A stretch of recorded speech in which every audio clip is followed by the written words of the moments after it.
খুব কাছে গিয়েও বিশ্বকাপ ছোঁয়া হলো না আর্জেন্টিনার এবং মেসির হয়তো এটি সর্বশেষ বিশ্বকাপ এবং মেসির আফসোস আক্ষেপ আরও বেড়ে গেল ফাইনাল ম্যাচে উঠে স্পেনের সাথে খুবই বাজেভাবে হেরেছে আর্জেন্টিনা এবং ম্যাচটি পুরোটাই নিয়ন্ত্রণে ছিল স্পেনের। সকাল থেকে খুঁজে পাওয়া যাচ্ছে না আমার আর্জেন্টিনা বন্ধুদের, অফলাইন অনলাইন কোথাও তাদের কোনো অস্তিত্ব নেই, মনে হচ্ছে সব কিছু একেবারে শান্ত। বাট ফাইনাল ম্যাচে স্পেনের খুবই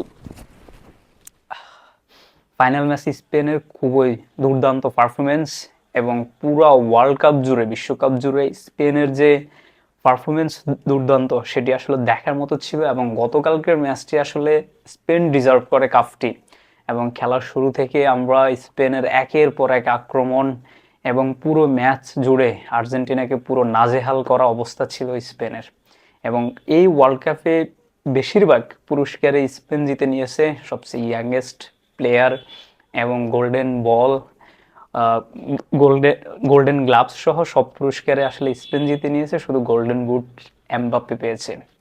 সো স্পেনের 2010-এর পরে 26-এ এটি ছিল দ্বিতীয় বিশ্বকাপ জয় এবং পুরো ওয়ার্ল্ড কাপ জুড়ে স্পেন তেমন একটা গোল হজম করতে হয় না। ফাইনাল ম্যাচে আর্জেন্টিনাকে 1-0 গোলে হারিয়েছে স্পেন এবং স্পেন পুরো ম্যাচ জুড়ে অনেক আক্রমণ করেছে এবং আর্জেন্টিনার গোলকিপার মার্টিনেজ খুবই দারুণ গোলকিপিং করেছে গতকালকে, অনেকগুলা বল সেভ করেছে এবং পুরো বিশ্বকাপ জুড়েই স্পেন খুবই দারুণ খেলেছে, দুর্দান্ত পারফরমেন্স ছিল, প্রত্যেকটা খেলোয়াড়ের মধ্যে একটা একতা ছিল এবং জেতার জন্য খেলেছে এবং শেষ হাসিটুকু স্পেন হেসেছে। স্পেনের এটি ছিল দ্বিতীয় বিশ্বকাপ, 2010-এর পরে 26-এ পুনরাবৃত্তি ঘটেছে এবং পুরো বিশ্ববাসী গতকালকে ম্যাচটি দারুণভাবে উপভোগ করেছে এবং ম্যাচটি 120 মিনিট পর্যন্ত গড়িয়েছে। সো ওয়ার্ল্ড কাপটি খুব দারুণভাবে উপভোগ করেছি, কিন্তু সর্বশেষ একটাই, সেটি হচ্ছে আমাদের অস্তিত্ব হচ্ছে ব্রাজিল। আমরা আসলে সবসময় মনে প্রাণে ব্রাজিল ধারণ করি, আমাদের অস্তিত্বে মিশে আছে ব্রাজিল টিম। আমরা ছোটোবেলা থেকে আমি ব্যক্তিগতভাবে ব্রাজিলের পছন্দ করি এবং হচ্ছে এখন পর্যন্ত স্টিল ব্রাজিল সাপোর্টার। সো আমরা 30, 34, 38 আমাদের যখন সময় আসবে আমরা তখন কাপ নেব এবং অলরেডি আমরা পাঁচটা কাপ আমাদের ঝুড়িতে আছে। সো কাপ নেওয়া এতটা ইজি না, সেটা গতকালকে আর্জেন্টিনা প্রমাণ করলো যে কাপ চাইলেই নেওয়া যায় না।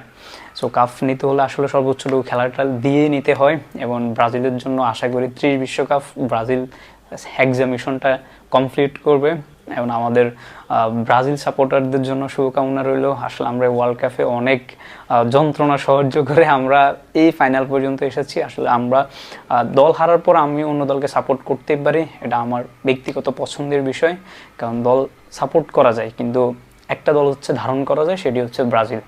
আমি এটাকে ধারণ করতেছি এবং আমি আশাবাদী 30 বিশ্বকাপ ব্রাজিল জিতবে। সবসময় ব্রাজিলের পাশে ছিলাম, থাকবো, ভবিষ্যতেও আছি। সো এটি ছিল ওয়ার্ল্ড কাপের জার্নি আর আপনাদের সাথে অনেক তর্ক বিতর্কে জড়িয়েছি। তো সব মিলিয়ে আবার 4 বছর পর দেখা হবে, হয়তো ওয়ার্ল্ড কাপ নিয়ে বিশ্বকাপ নিয়ে কথা হবে 4 বছর পরে। তখন ইনশাল্লাহ, বাট আমি খুব করে আশাবাদী ইনশাল্লাহ 30 বিশ্বকাপ যেন আমি মাঠে, পর্তুগালে যেহেতু খেলা অনুষ্ঠিত হবে, যেন পর্তুগালে বসে আমি ম্যাচটি উপভোগ করতে পারি। সো ভালো থাকবেন সবাই, অনেক অনেক শুভকামনা সবার জন্য এবং হতাশ হবেন না আর্জেন্টিনা ফ্যানরা।